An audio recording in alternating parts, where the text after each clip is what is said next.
YouTube channel teacher Pramod Kumar में आप सभी का हार्दिक हार्दिक स्वागत है। और आज के इस वीडियो में हम लोग चर्चा करेंगे बीपीएससी प्रधान शिक्षक भर्ती 2024 के बारे में। तो जैसा कि हम सभी जानते हैं कि 2 अप्रैल 2024 तक इसका निर्धारित तिथि थी आवेदन करने की, लेकिन बगल में देखिए बीपीएससी का आवश्यक सूचना मैंने लगा दिया स्क्रीन पे। इसका डेट बढ़ाकर 10 अप्रैल 2024 तक कर दिया गया है। यदि आप अभी तक भी प्रधान शिक्षक का फॉर्म फिलअप नहीं किए हैं तो 10 अप्रैल 2024 के भीतर ही आप आवेदन को कर लीजिए। और रही बात इस वीडियो में, तो इस वीडियो में हम लोग आज डीएलएड विषय से संबंधित कुछ कंटेंट्स और प्रश्नों को देखेंगे और इसका परीक्षा पैटर्न के बारे में और सिलेबस के बारे में भी मैं एक वीडियो बना चुका हूं। डिस्क्रिप्शन बॉक्स में लिंक है, आप उस पर क्लिक करके देख भी सकते हैं। तो इस एग्जाम में जो है 150 प्रश्न रहेंगे और 150 अंक के होंगे, जिसमें 75 प्रश्न समान अध्ययन से और 75 प्रश्न डीएलएड विषय से संबंधित होंगे। और जो फाइनल मेरिट लिस्ट बनेंगे वो डीएलएड विषय के अंक के आधार पर ही बनेंगे। तो आप ध्यान देंगे, डीएलएड विषय से संबंधित जो भी टॉपिक है उसको आप ध्यान से पढ़ लें और उससे संबंधित क्वेश्चन को भी देख लें। तो जैसा कि आप स्क्रीन पर देख पा रहे होंगे, डीएलएड विषय से संबंधित एक क्लास 2 वीडियो है, एक क्लास 2 वीडियो है और इसमें इकाई 1 के टॉपिक 2 को देखेंगे।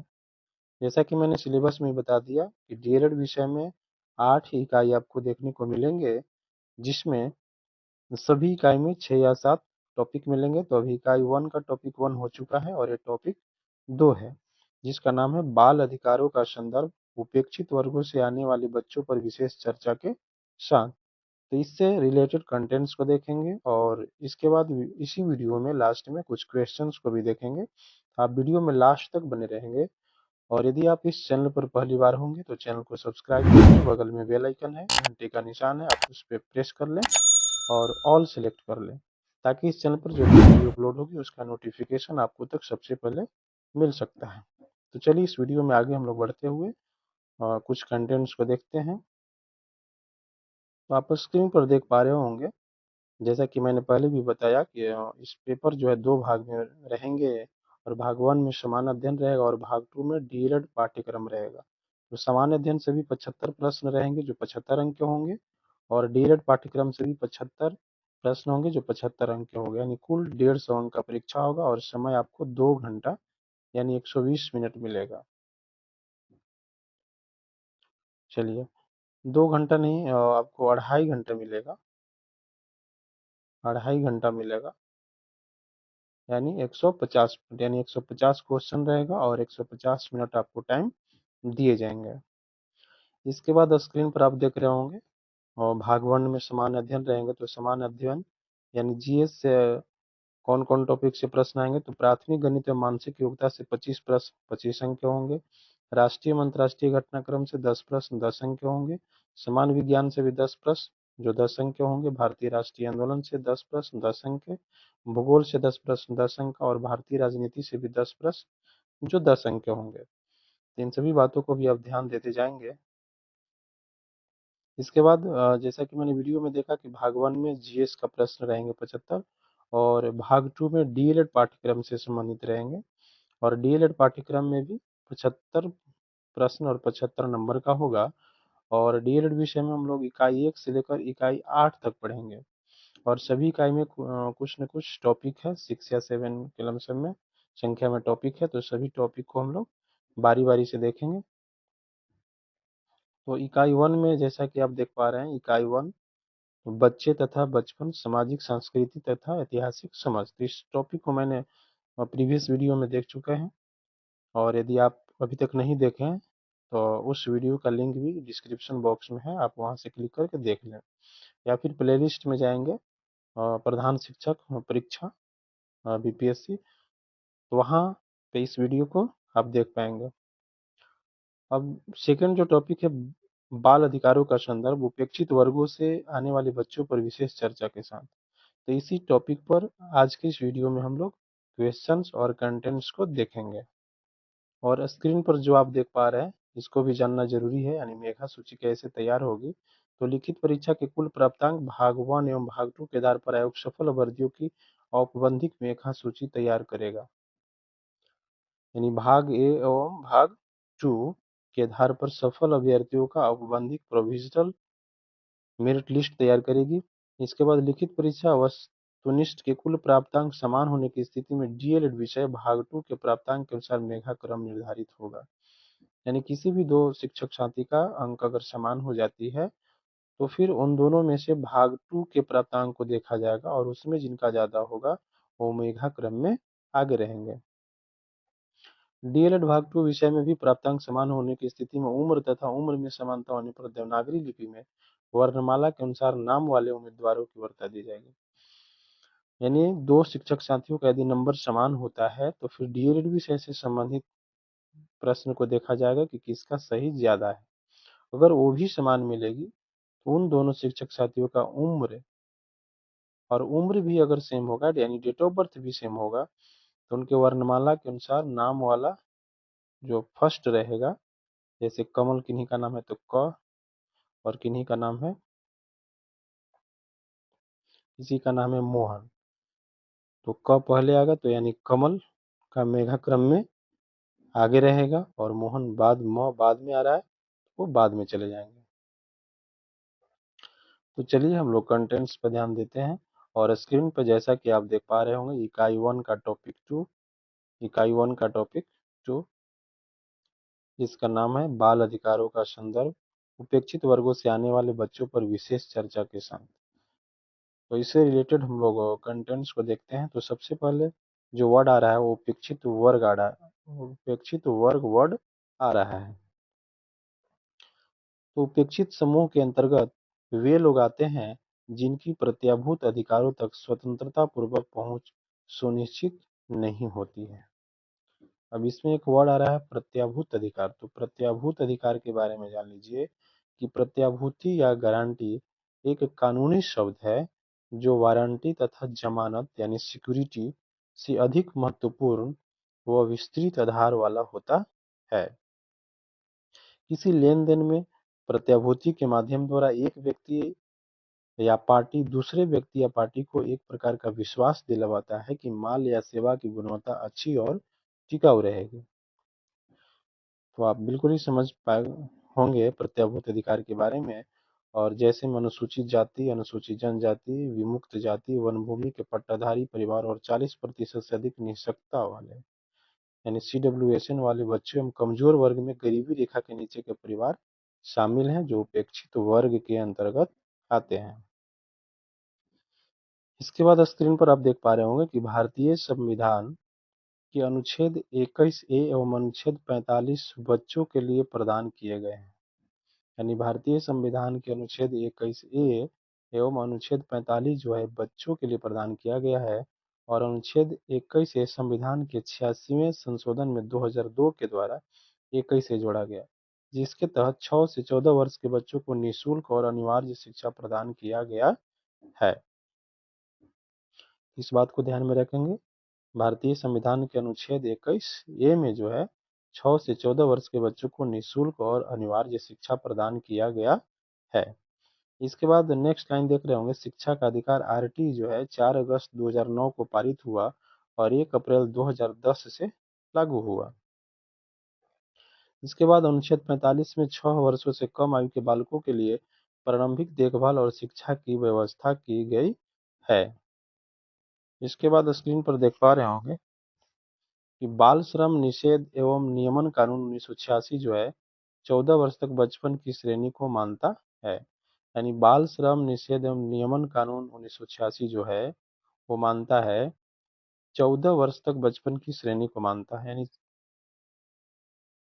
14 वर्ष तक के जो बच्चा है उसको बचपन के ही श्रेणी में मानता है। इसके बाद है बागवानी कृषि कानून 1957 बचपन की श्रेणी 18 वर्ष तक मानती है। बाल विवाह रोकथाम अधिनियम 2006 के अनुसार 21 वर्ष से पूर्व कोई लड़का एवं 18 वर्ष से पूर्व कोई लड़की विवाह के योग्य नहीं होंगे। ये जो है बाल विवाह रोकथाम अधिनियम 2006 के अनुसार बताया गया है। इसके बाद नेक्स्ट लाइन देख रहे होंगे, 26 सितंबर 1924 को जिनेवा में बाल अधिकारों के लिए 196 देशों ने मसौदा प्रपत्र या फाइल तैयार किया, जिसके तहत 54 अनुच्छेद अधिनियमित किए गए। जिनेवा घोषणा पत्र में कहा गया कि बच्चों को सबसे बड़ी चीज जो देनी है वह मानवता है। इसके बाद स्क्रीन पर देख पा रहे होंगे कुछ प्रमुख बाल अधिकार है। तो अनुच्छेद 14 जो है समानता का अधिकार है। अनुच्छेद 15 जो है भेदभाव के विरुद्ध अधिकार है। अनुच्छेद 21 जो है व्यक्तिगत स्वतंत्रता और कानूनी अधिकार है। अनुच्छेद 23 जो है बलात् श्रम है। जब बलात् श्रम जब वर्ड आ गया तो उसके बारे में जान लीजिए कि अनुच्छेद 23 जो है मानव के दुर्व्यवहार या दुर्व्यापार और बलात् श्रम का प्रतिषेध जो है मानव का दुर्व्यापार और व्यगार तथा इसी प्रकार का अन्य बलात्श्रम प्रतिषिद्ध किया जाता है, और इस उपबंध का कोई भी उल्लंघन या अपराध होगा जो विधि के अनुसार दंडनीय होगा। इसके बाद नेक्स्ट लाइन आप देख पा रहे होंगे कि अनुच्छेद 24 जो है बाल श्रम और सुरक्षा 14 वर्ष से कम उम्र के बच्चों को जोखिम वाले कार्य से सुरक्षा है। इसके बाद अनुच्छेद 19 घ जो आर्थिक कारणों से बच्चों को कार्य से छुटकारा या सुरक्षा जो उनके आयु के अनुरूप नहीं है।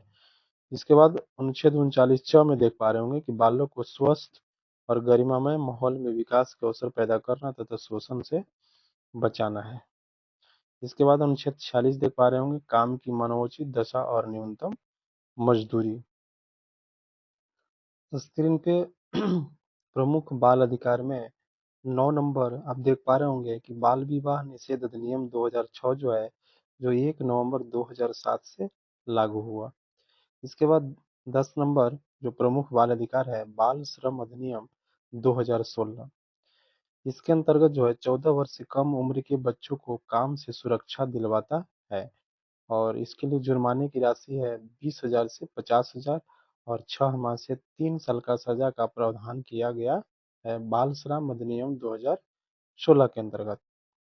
इसके बाद प्रमुख बाल अधिकार में एक पॉस्को अधिनियम जो है 2012 यौन अपराधों से बच्चों को संरक्षण हेतु कानूनी प्रावधान किए गए हैं। इसके तहत जो है विशेष न्यायालय में सुनवाई की जाती है, त्वरित गति से सुनवाई की जाती है। इस बात को भी ध्यान में रखेंगे। इसके बाद जो 12 नंबर जो प्रमुख बाल अधिकार है किशोर न्यास अधिनियम 2015 के तहत 0 से 18 साल के बच्चों को हथकड़ी नहीं लगाना है, जेल या हवालात में नहीं डालना है, बाल सुधार गृह में डाला जाना है। इसके बाद प्रमुख बाल अधिकार में आप 13 नंबर पॉइंट में देख पा रहे होंगे कि राष्ट्रीय बाल अधिकार संरक्षण आयोग जिसकी स्थापना जो है 5 मार्च 2007 को हुई थी, कार्य बने हुए कानून और अधिकारों को क्रियान्वित करना। यानी इसका जो कार्य है जो कानून और अधिकार जो दिया हुआ है इस राष्ट्रीय बाल अधिकार संरक्षण आयोग के अंतर्गत उसको क्रियान्वित करना। राष्ट्रीय बाल अधिकार संरक्षण आयोग के जो प्रथम अध्यक्ष थे वो शांता सिन्हा थे।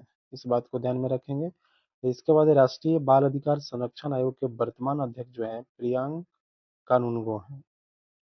इस आयोग में 6 सदस्य और एक चेयरमैन होते हैं।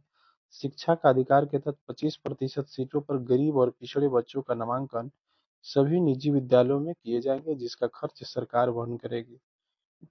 यानी इसके अंतर्गत जो है सभी निजी विद्यालय में 25% सीट जो है पिछड़े बच्चों के लिए सुरक्षित होती है, जिसका खर्च जो है सरकार वहन करती है। इसके बाद स्क्रीन पर देख पा रहे होंगे जवाहर नवोदय विद्यालय की जो स्थापना है वो 13 अप्रैल 1986 में हुई थी। इस बात को भी ध्यान में रखेंगे, एक क्वेश्चन बन सकता है। सिमुतल्ला आवासीय विद्यालय जमुई बिहार की स्थापना 9 अगस्त 2010 को हुई थी। इसके बाद सिमुतल्ला आवासीय विद्यालय में 6 से 12 वर्ष का नामांकन होता है। इस विद्यालय में 60 सीटें लड़कों के लिए और 60 सीटें लड़कियों के लिए। किशोर न्याय अधिनियम 2006 बाद में संशोधित जो 2006 आया था इसके अंतर्गत इस विद्यालय की स्थापना की गई थी कि 60 सीट लड़का और 60 सीट लड़की के लिए इस विद्यालय में यानी सिमुतल्ला आवासीय विद्यालय में सुरक्षित है। इसके बाद आप देख पा रहे होंगे किशोर न्याय अधिनियम 2006 की धारा, यानी जो किशोर न्याय अधिनियम 2006 जिसको बाद में 2006 में संशोधित भी आया कि धारा 29 के तहत बच्चों की देखभाल और संरक्षण हेतु प्रत्येक जिले में बाल कल्याण समिति की स्थापना का भी प्रावधान किया गया। और इस वीडियो में हम लोग जो है इकाई 1 के टॉपिक 2 बाल अधिकारों के संदर्भ उपेक्षित वर्गों से आने वाले बच्चों पर विशेष चर्चा के साथ टॉपिक के बारे में हम लोग पढ़ रहे थे और उसके कंटेंट्स को देखें।